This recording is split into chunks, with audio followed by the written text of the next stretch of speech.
마태복음 7장 3절에서 5절 제가 읽도록 하겠습니다.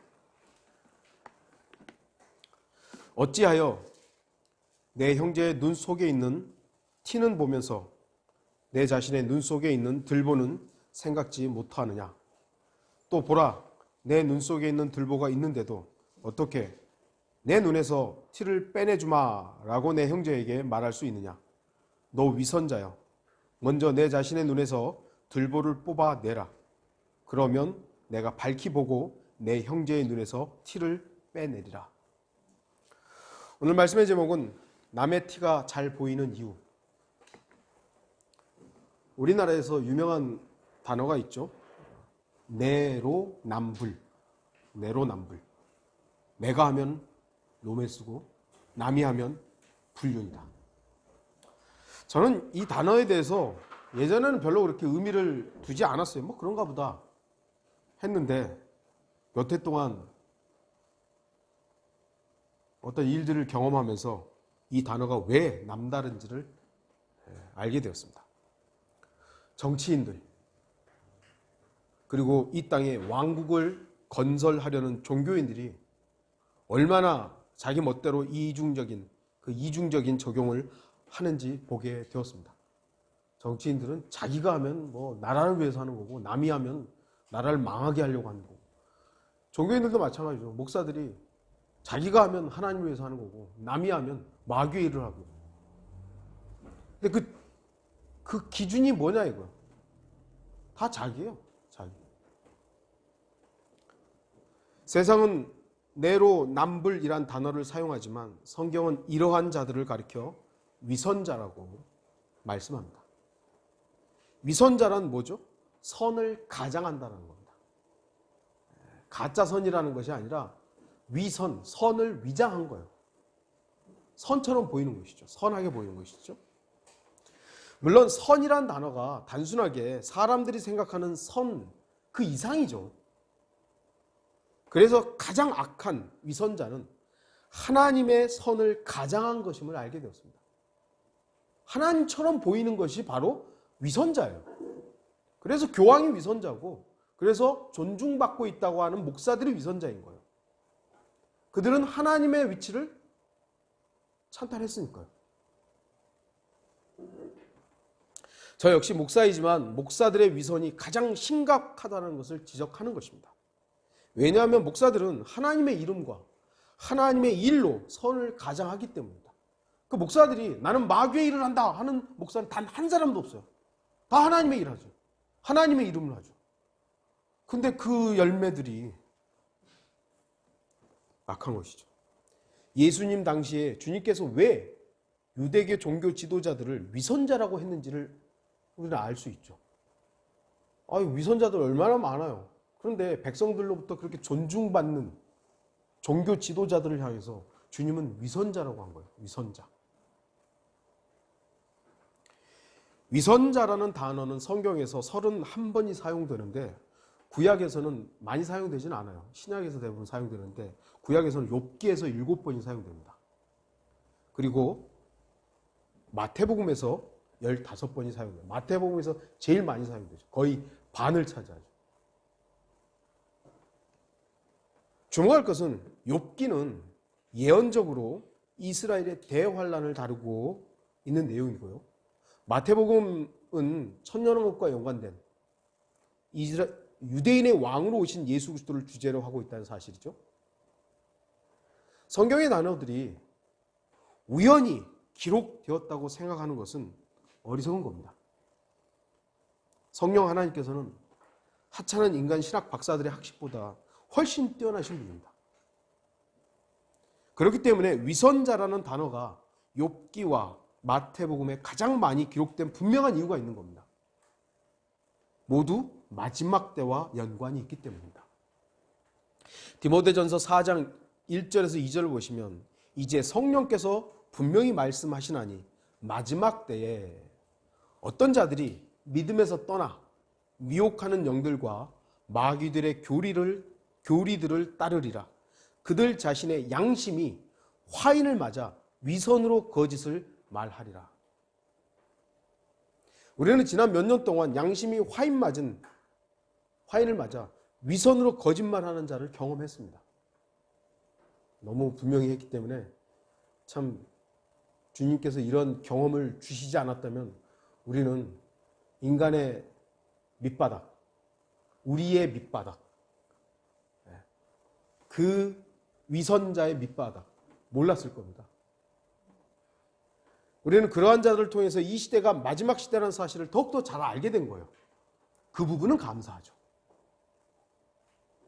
오늘 본문에서도 위선자라는 단어가 사용됩니다. 3절에 이거였죠? 5절에 너 위선자여 이렇게 나오죠. 너 위선자여. 본문에서도 잘 나타나듯이 위선은 무언가를 행하는 것과 연관이 되어 있습니다. 뽑아내다, 빼내다. 어떤 현상이 없는 위선은 위선자, 위선 그런 건 없습니다. 밖으로 나타나는 현상이 있기 때문에 위선과 위선자를 알 수 있는 것이죠. 가만히 있으면 뭔지 몰라요. 근데 뭔가를 하는 거예요. 뭔가를 했을 때 그것이 겉으로는 선으로 보이는데 결과적으로 보니까 그건 가짜였어요. 아, 저 위선자다. 이렇게 판단을 하는 것입니다. 그래서 마태복음 7장은 자연스럽게 15절부터 거짓 선지자를 다루고 있고 17절에서는 좋은 나무와 나쁜 나무가 이렇게 등장하는 것입니다. 뭔가 드러나는 것들 때문에 그런 것이죠. 특히 오늘 본문은 누가복음 6장 41절에서 42절에도 기록된 말씀입니다. 내용의 차이는 없어요. 마태복음 7장과 누가복음 6장의 내용의 차이는 없습니다만 약간의 시간적인 차이가 있습니다. 마태복음은 아직 사도들을 선택하시기 전의 말씀이에요. 그러니까 마태복음 10장에서 사도들을 선택하시죠.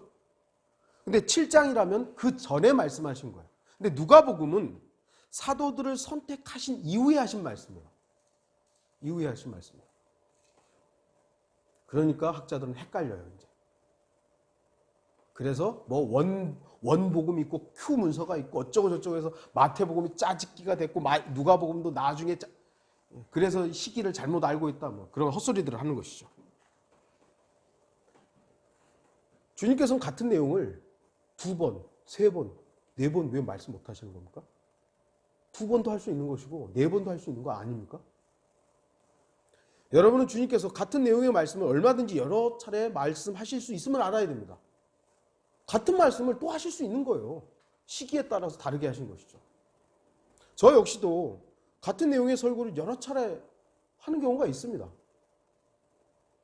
학자들은 마태복음과 누가복음의 내용이 같기 때문에 시기의 차이를 구분하지 않고 본문을 해석하다 보니까 결과적으로 천년왕국에 대한 교리적 차이를 놓치고 만 겁니다. 제가 오늘 이 부분의 차이점을 교리적 차이를 설교하려고 하는 건 아니니까요. 나중에 기회가 되면 이런 부분들을 공부하도록 하겠습니다. 저는 오늘 본문 말씀을 통해서 왜 다른 사람의 눈 속에 있는 티가 더 잘 보이는지에 대해서 설교할 것입니다. 사람들은 아니 저도 이상하리 많지 다른 사람들의 단점은 잘 보여요. 그리고 자기 자신의 단점은 잘 못 봅니다. 본문을 통해서 알 수 있는 이유는 바로 보기 때문입니다. 보다. 3절에서 내 눈 속에 있는 들보가 있는 3절 죄송합니다. 어찌하여 내 형제의 눈 속에 있는 티는 보면서 그랬죠. 보면서. 보다. 이 단어가요. 영어로는 see가 아니에요. 이제 beholdist라는 현대어로는 behold라는 단어예요. 이 단어는 단순히 무언가를 쳐다보는 것보다 더 강한 의미가 있습니다. 시편 14절에 처음으로 beholdist라는 단어가 사용되는데 주께서는 그것을 보셨나이다. 여기서 보셨나는 시인데 그 다음에요. 주께서 해악과 악의 일을 보시고 주의 손으로 그것을 갚으려 하시나니 가난한 자가 주께 의지하나이다. 주는 압이 없는 자를 돕는 분이시니이다. 해악과 악의 일을 보신다라는 것은 그냥 눈으로 이렇게 쳐다보는 것이 아니라 주목해서 봤다는 거예요. 주의해서 봤다는 거예요. behold라는 게 뭐야? 보라 이거거든요. 주의해서 보라는 거예요. 그러니까 하나님께서는 뭔가를 보시는데 해악과 악의 일을 주의해서 보시는 거예요. 창세기 1장 31절에서는 behold라는 단어가 처음으로 사용되는데 하나님께서 지으신 모든 것을 보시니 보라, 이게 이제 behold예요. 보라, 그것이 아주 좋았더라. 저녁과 아침이 되니 여섯째 날이더라. 그저 이렇게 쓱 쳐다보는 것이 아니라 주목하여 보는 것을 말하는 겁니다. 이렇게 보다 보니까 보이는 그걸 말하는 게 아니라 아주 주의 깊게 보는 것이 이 behold예요. 성경에서 이 behold라, 보라, 보다라는 단어를 사용할 때는 주목하여 바라보는 것을 의미합니다. 그러니까 오늘 본문에서 형제의 눈 속에 있는 티를 본다는 것은 아무 생각 없이 스쳐 지나가듯이 하다가 본 게 아니에요. 아주 세심하게 주의를 기울여서 보았다는 걸 의미합니다. 이 말씀의 의미는 무엇입니까? 형제의 티를 보기 위해서 아주 집중해서 본 것입니다. 이렇게 쓱 쳐다보니까 보여, 형제 티 있네, 이게 아니에요. 아주 주의 깊게 보고 저거 찾아야지 하다가 티를 발견한 거예요.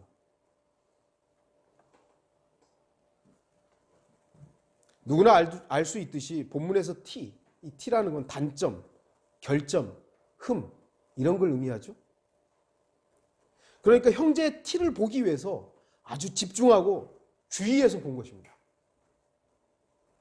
발견하려고 세밀히 봤더니 보인 거죠. 그러니까 쓱 지나가다가 보여서 형제님 그 티가 있네요, 이게 아니라 그걸 티를 발견하려고 아주 주의 집중을 한 거예요. 그랬더니 보인 거죠. 여러분들, 과학자들이요 우주를 향해서 만원경을 해서 보려고 찾아내니까 보이는 겁니다. 저와 여러분들은 그냥 하늘의 별을 보고 참 하나님의 창조 피조물들이 아름답구나 이렇게 보지만 과학자들은 거기서 자기들이 보고 싶은 걸 찾아내는 거예요. 그러니까 보이는 거예요. 그리고 그것을 상상의 나래를 펴서 거기다 과학이라는 이름으로 이렇게 짜집기를 해서 이렇습니다 하는 거죠. 그들의 믿음이 우리보다 훨씬 뛰어납니다. 다시 말씀드리지만 우연히 발견한 것이 아니라 그 티를 보기 위해서 아주 주의 집중했다는 겁니다. 티는 아주 작은 것이죠. 티. 그래서 티를 찾기 위해서는 아주 세심한 관찰이 필요합니다. 티를 잘 보기 위해 티는 잘 보이지 않기 때문에 티를 발견하는 것은 아주 자세히 살폈다는 것인데 여러분들 생각해 보세요. 그 정도의 노력과 관심이라면 티를 발견하는 것이 아니라 그 형제를 통해서 일하시는 주 예수 그리스도를 발견했어야죠. 그 정도로 막 세심하게 찾아냈다면 티가 아니라 그를 사랑하시는 예수 그리스도를 발견했어야죠.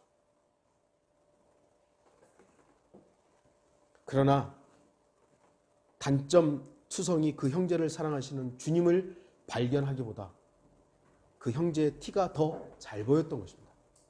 왜겠어요? 그만큼 자신에 대해서는 생각하지 않은 것입니다.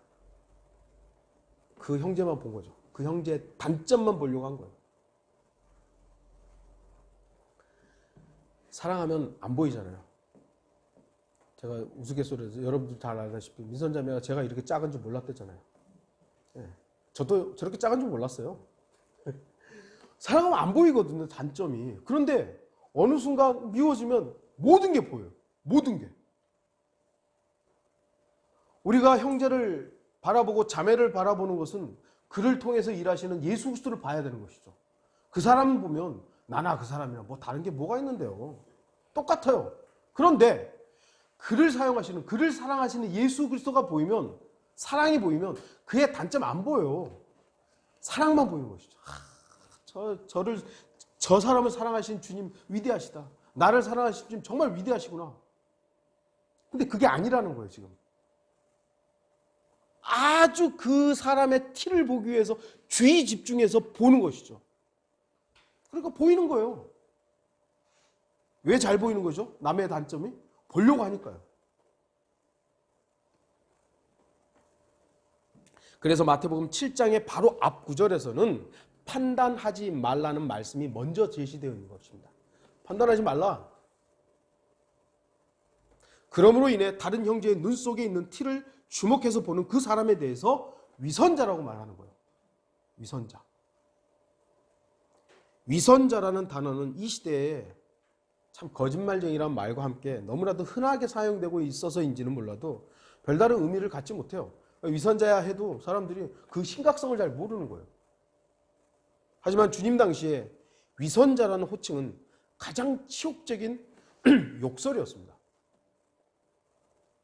물론 지금도 위선자라는 단어는 수치스럽지만 우리 주변에는 이러한 위선자들이 너무 많은 것이 문제죠. 그리스도인이라고 하는 사람들을 가리켜 이제는 세상이 비웃고 있잖아요. 저거 개독교, 개독교라는 말도 이제 너무 흔하고, 이제 목사도 이제 먹사, 먹는 거 밝힌다고 먹사, 집사는 잡사, 이렇게 웃음거리가 되어 있는 거예요.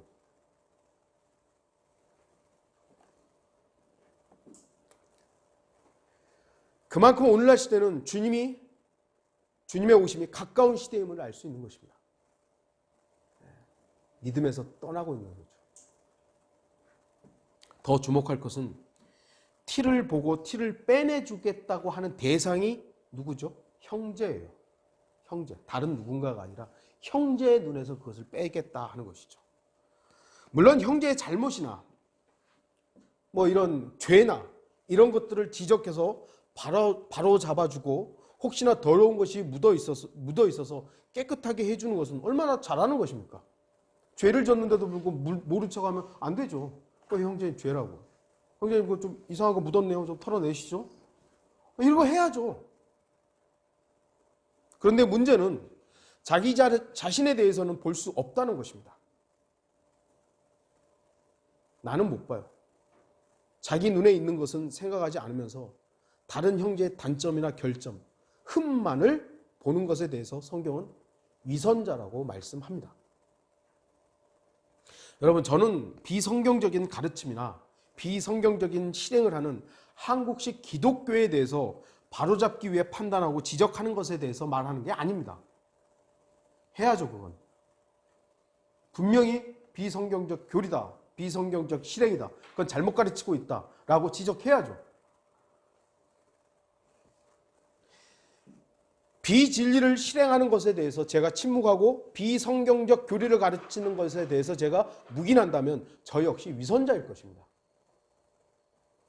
저는 그러한 판단과 비난에 대해서 말하는 게 아니에요. 형제들에 대해서 말하는 겁니다.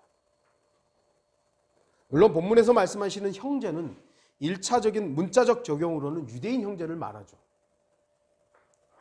교리적 위치는 천년왕국에서의 부정적인 면입니다. 천년왕국은 물론 모든 환경은 회복되어서 완벽하지만 인간이 거듭나지 않은 상황에서 그냥 들어갔기 때문에 부정적인 영향들이 그 천년왕국 유토피아임에도 있는 거예요. 그래서 천년왕국 말미에 예수 그리스도를 향해서 그들이 전진하는 것 아니겠습니까? 그러니까 천년왕국에서는 물론 완벽한 환경이지만 불구하고 부정적인 면들이 이렇게 나오는 거예요.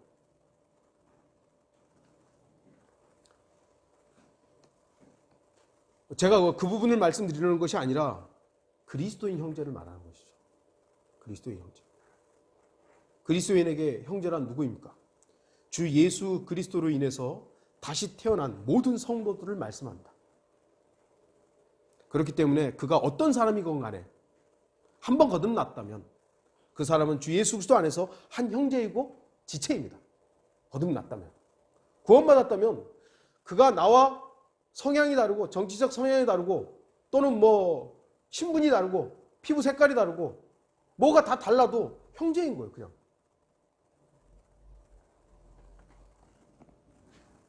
그런데 그리스도 안에서의 형제를 판단함에 있어서 고의적으로 티, 결점, 흠을 보기 위해 주목했다면 그것은 형제로서의 사랑을 망각한 것입니다. 왜 가족은, 여러분도 가족 있지만 내 동생, 내 여동생 있는데 오랫동안 같이 살아보니까 흠 다 보이고 다 알죠. 그 동생들도 저의 흠을 다 알고. 그런데 어떻게 그것만 쳐다보고 너 이거 아직도 안 고쳤어 그러나요? 덮어주죠. 왜요? 형제니까. 근데 그 아이가 정말 이상한 짓을 한다면 그거는 형제로서 야, 그거 하지 마. 그럴 거 아니에요. 형제니까. 그런데 그 형제에게 단점만 보고 야, 계속 그것만 주의해서 본다면 형제를 사랑한다라고 할 수가 없는 것입니다. 3절을 좀 다시 보시죠. 내 자신의 눈 속에 있는 들보는 생각지 못하느냐? 내 자신의 눈 속에 있는 들보는 보지 못하느냐가 아니에요. 왜? 남의 눈에 있는 들보는 봤는데 내 눈에 있는 들보는 왜 못 보느냐가 아니라 왜 생각지 못하느냐예요. 왜요? 내 건 못 보니까 그래요. 나에 대해서는 볼 수가 없기 때문에 그건 생각으로 해야 되는 겁니다. 생각하지 못하느냐, 생각하느냐, consider라는 이 단어가 주의 깊게 보라는 것이죠. 주의 깊게 봐라. 숙고해라. 이런 단어입니다. 왜 다른 사람의 눈에서 티는 보면서 자신의 눈에 있는 들보는 보지 못합니까? 자기 자신의 눈은 볼 수 없기 때문입니다. 그래서 자신의 눈에 대해서는 보는 것이 아니라 깊이 생각하고 숙고해야 합니다. 나는 나 자신에 대해서 볼 수 없습니다. 도구를 사용하기 전까지는 절대로 자신을 볼 수 없습니다. 그게 인간의 한계죠. 그렇기 때문에 자신에 대해서는 생각해야 돼요. 나에 대해서는 생각해요. 저는 여러분을 보지만, 여러분은 저를 보지만, 저는 저를 못 봐요. 나를 못 봐요. 그러니까 나에 대해서는 내가 어떤 존재인가에 대해 생각을 해야 돼요. 생각을 해야 돼요. 주의를 기울이고 나에 대해서 깊이 생각해야 됩니다. 숙고해야 됩니다. 생각.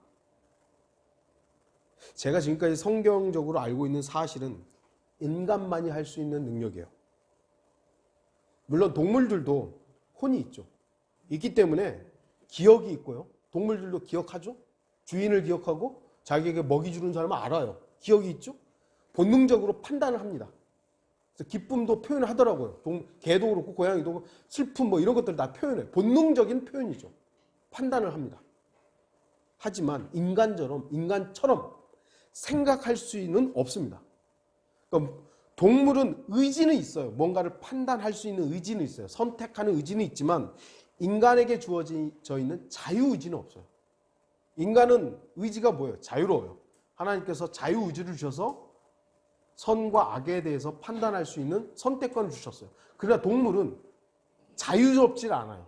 그냥 본능으로 판단하게 되어 있는 거죠. 그러니까 그 차이점이 있습니다. 이 혼적 능력, 이 생각이라는 혼적 능력은 주 하나님께서 인간에게만 허락하셨다고 할 수 있습니다.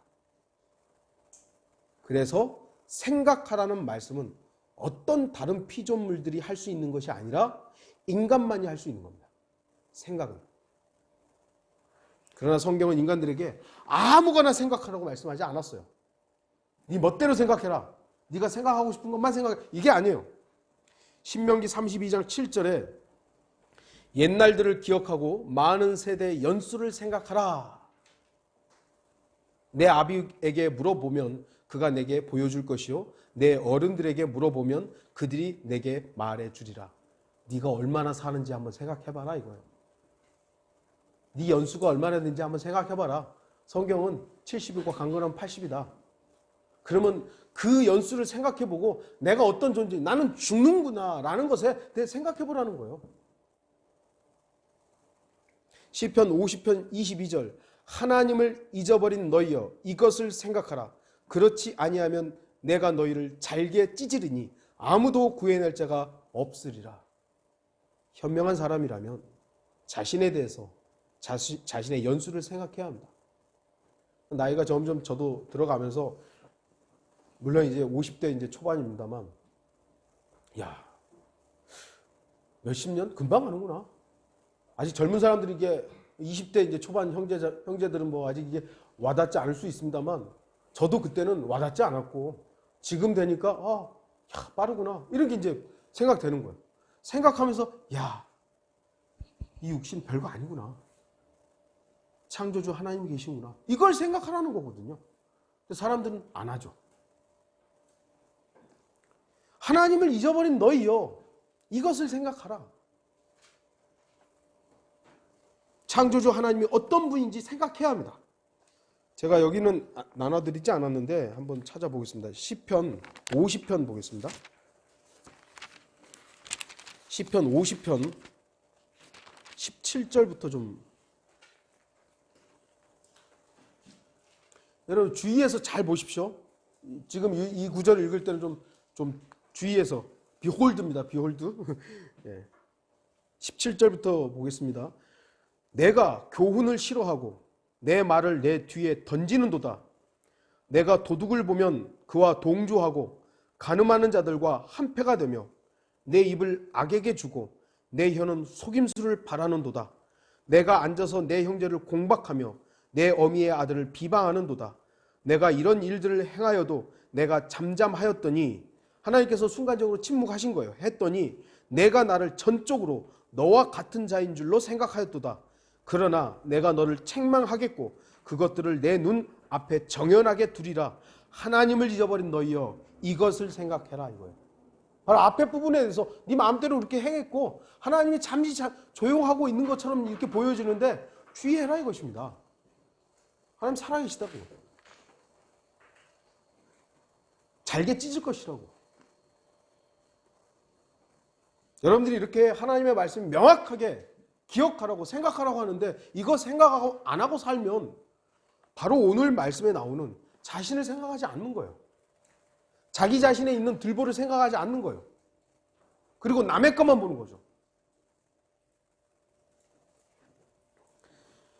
그리고 그리스도인은 중요한 부분을 생각해야 합니다. 로마서 12장 3절 내게 주신 은혜로 인하여 너희 중 각 사람에게 말하노니 자신에 대하여 마땅히 생각할 그 이상의 생각을 품지 말고 다만 하나님께서 각 사람에게 나누어 주신 믿음의 분량에 따라 건전하게 생각하라. 건전한 생각을 해야 됩니다. 마땅히 생각해야 될 것들에 대해서 생각해야 돼요. 그 이상의 것들을 생각하는 것은 잘못된 것입니다. 로마서 12장 3절을 통해서 인간은 자신에 대해서 마땅히 생각할 것이 있음을 알 수 있습니다. 바로 앞구절들을 통해서 그 마땅한 생각들이 무엇인지에 대한 힌트를 얻을 수 있죠. 그것은 바로 몸을 하나님께 기뻐하시는 산제물로 드리는 것과 연관이 있고 세상과 일치하지 말아야 할 것과 연관이 있고 하나님의 뜻을 입증하는 것과 연관이 있음을 알 수 있습니다. 물론 인간이 마땅히 생각할 것 모든 것이 로마서 12장에 다 말씀되어 있는 것은 아닙니다. 그럼에도 우리가 마땅히 생각해야 할 것이 무엇인지는 어느 정도 규정할 수가 있는 것이죠. 우리가 뭘 생각해야 될 것인가? 그리스도인이라면 어떤 것들을 생각해야 할 것인가? 뭐 어떤 것이겠어요? 내 몸을 어떻게 주님께 드릴 것인가? 세상과 어떻게 하면 일치하지 않을 것인가? 하나님이 기뻐하시는 것이 무엇인가? 이런 것들에 대해서 마땅히 생각할 것들이요.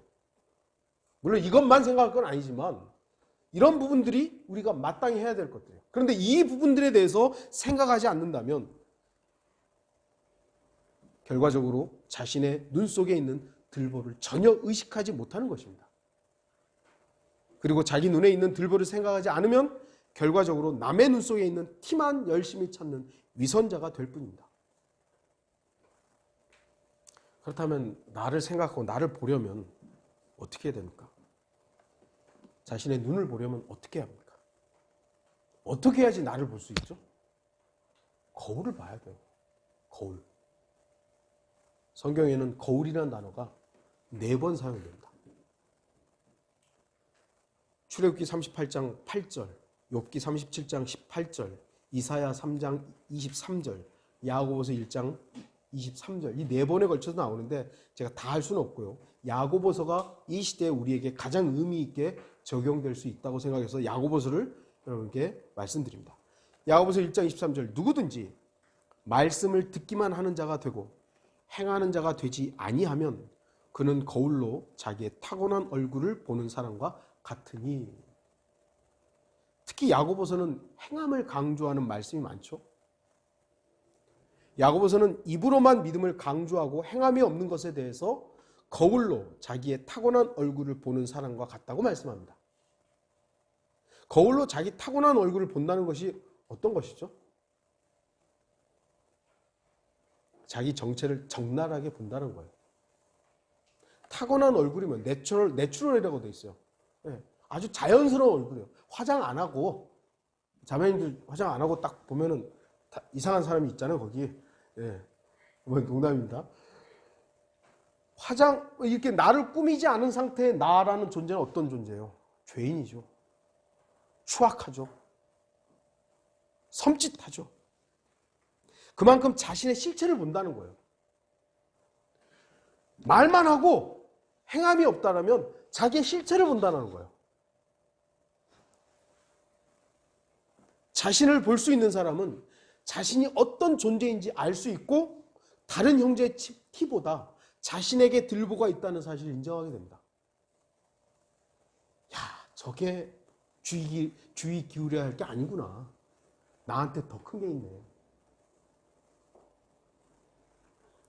성경은 우리 마음의 거울이며 인생의 나침판이고 생명의 등대입니다.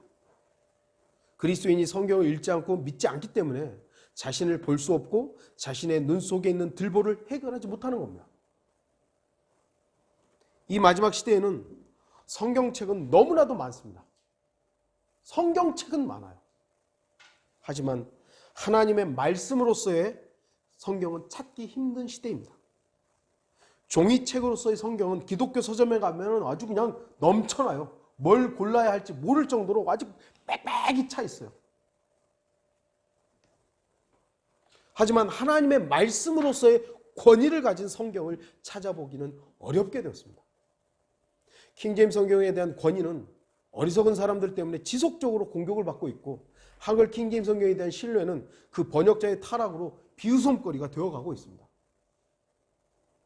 말씀을 저렇게는 성경을 출판하고 사용하고지만 그 성경이 자신들에게는 거울의 역할을 하지 못합니다.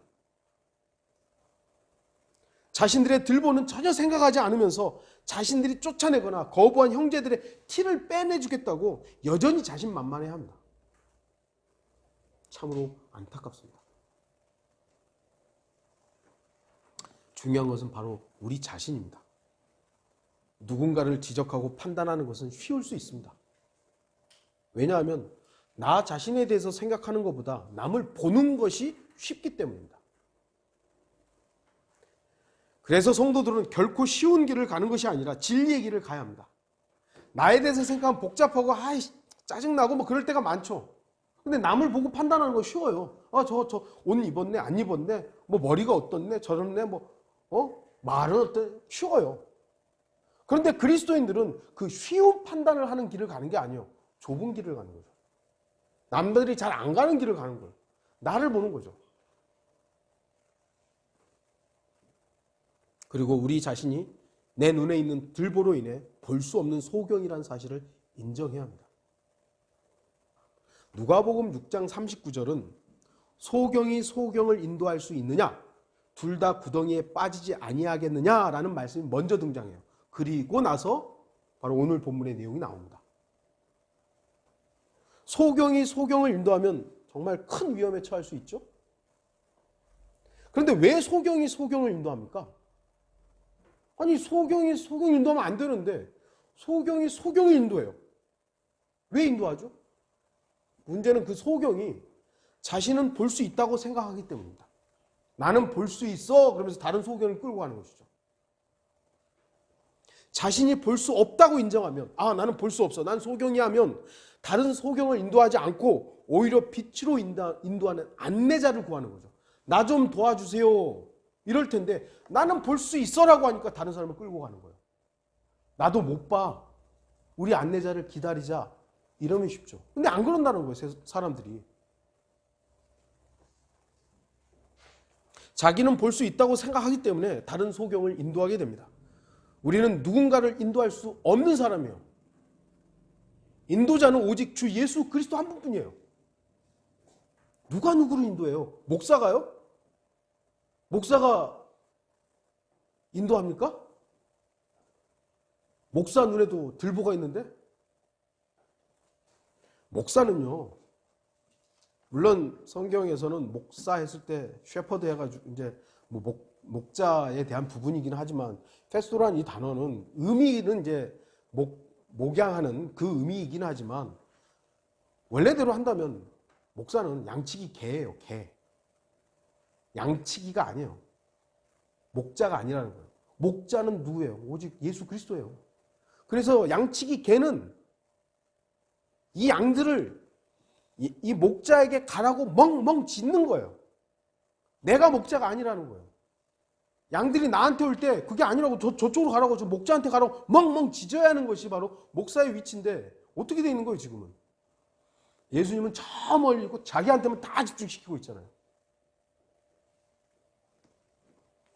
목사를 인도자라고 착각하기 때문에 거짓 목사에게 속았던 것입니다.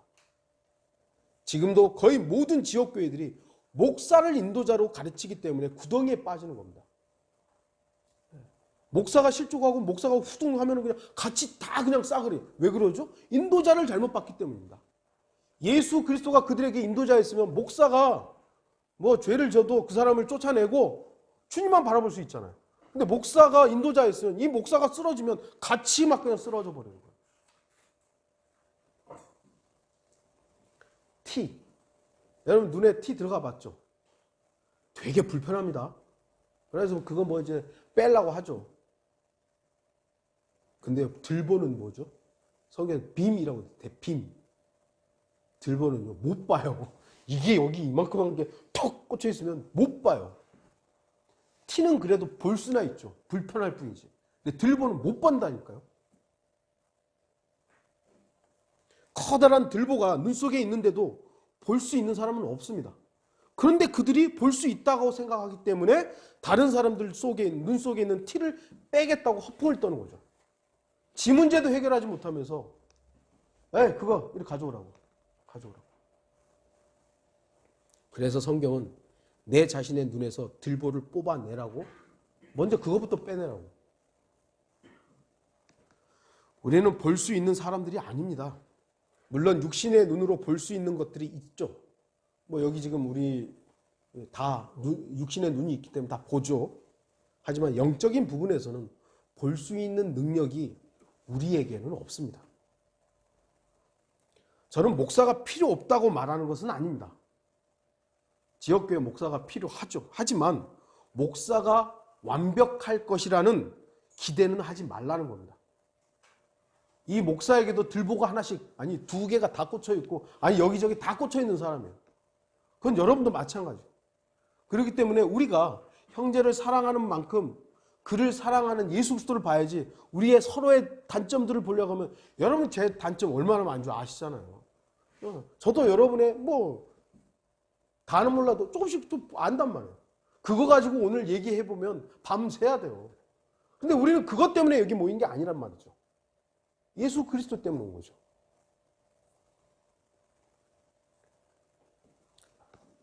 저는 한때 볼 수 있다고 생각했기 때문에 속았습니다.